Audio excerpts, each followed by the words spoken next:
This question right here has been following me around for the past few years. It's just a question that a lot of people ask you, especially when you're young.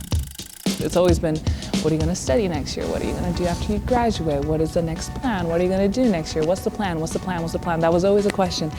And the reason why I didn't like this question was because I, for a lot of the times, was like, I have no flippin' clue.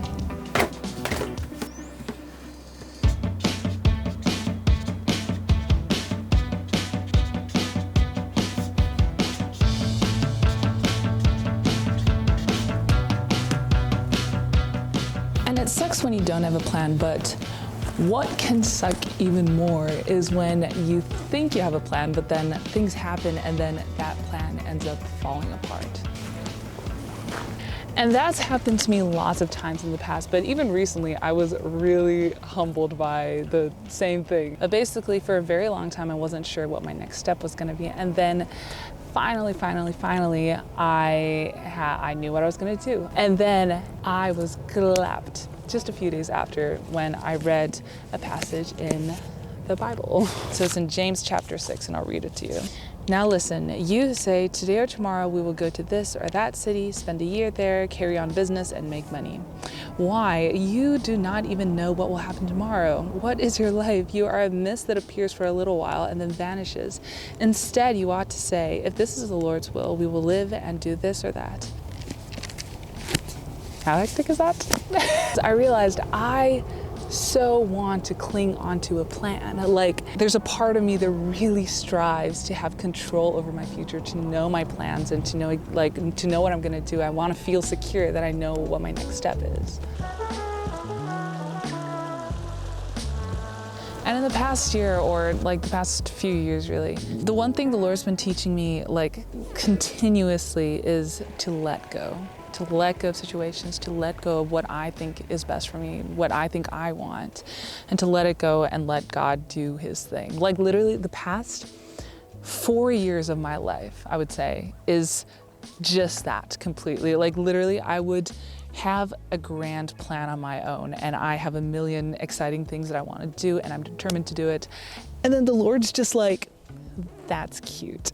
And then he ends up taking me in a completely different direction. But then that direction ends up being so much better than I could have ever imagined.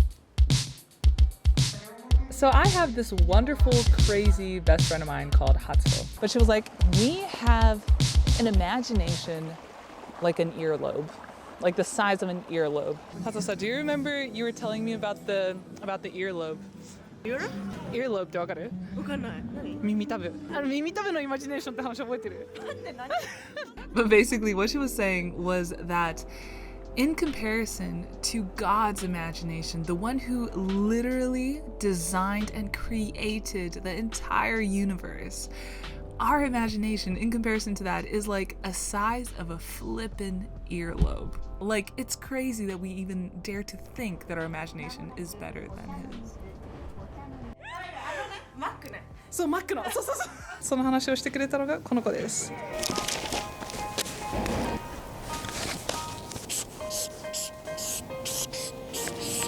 This is how you write my name, Emmy, in Japanese. This letter, it means branch, and this letter, it means fruit. And that comes from the Bible. This is going somewhere, don't worry. And it's a passage from John. And the verse is, I am the vine and you are the branches. If a man remains in me and I in him, he will bear much fruit. Apart from me, he can do nothing.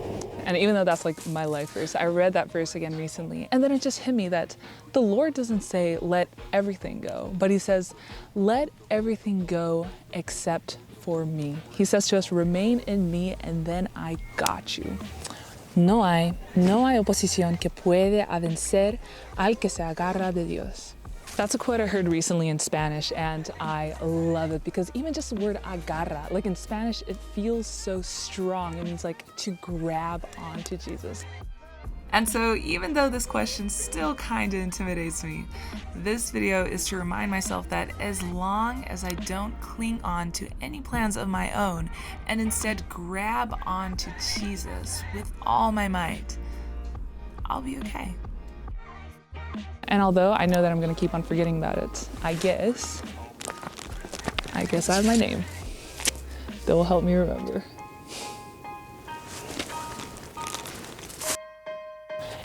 If you have no clue what I've been talking about throughout this whole video, then seek Jesus. Bruh, I'm telling you, it will change your life. Guaranteed.